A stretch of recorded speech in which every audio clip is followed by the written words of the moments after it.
Alors aujourd'hui, nous allons découvrir le musée Spadois du cheval. Je vais un peu vous expliquer le pourquoi de ce musée-là. On a envie de rester dehors, vous ne trouvez pas? Moi, je resterais bien ici dehors. Il fait trop beau, on va quand même rentrer. À votre avis, qu'est-ce que c'est comme bâtiment, ceci? Comment? Une ancienne écurie. Mais oui, ce sont les anciennes écuries. On va rentrer, d'accord? Même si on a envie de rester. Je vais vous expliquer comment nous allons passer notre petite heure. Voilà, je vais un tout petit peu vous parler de ce musée. Du suite, nous allons faire un petit jeu. Vous allez faire un petit jeu et on va vous accompagner. Un petit jeu pour découvrir l'expo et pour voilà, répondre à certaines questions. On fera des groupes, etc. Puis normalement on corrige, mais en 1h15, ça... Quand le musée a-t-il été créé? Oh là là, le musée, il a plus d'une 50aine d'années. Ce musée, le musée du cheval, le musée en général, le musée de la ville d'Eau. Par contre, le musée du cheval, il existe depuis un peu plus de 30 ans. Quand vous commandez une pièce, combien de temps faut-il pour qu'une pièce arrive? Par exemple, une selle ou quoi? Oui, en fait, c'est pas vraiment comme ça que ça se passe.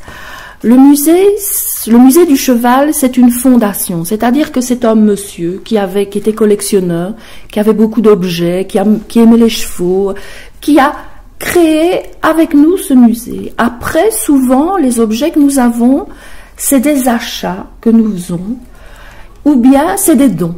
Voilà, c'est comme ça que nous créons un petit peu les collections. Maintenant, le musée, nous avons déjà beaucoup d'objets. Et trop d'objets, ça va pas. Donc, voilà, on a ce qu'il faut un petit peu pour le moment.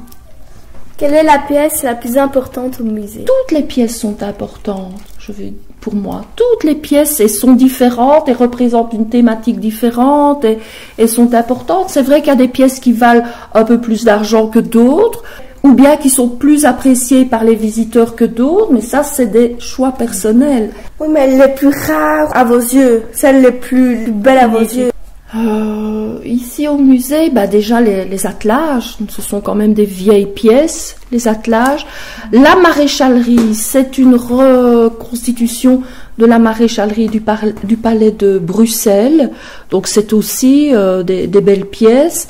On a parfois des petites pièces qui sont assez rares, des boutons, enfin, c'est un mélange. Là, je ne peux pas vous répondre en vous disant la pièce la plus importante. Ça, je ne vois pas comment je pourrais répondre à ça. Ni dans l'autre musée, ni dans les collections muséales.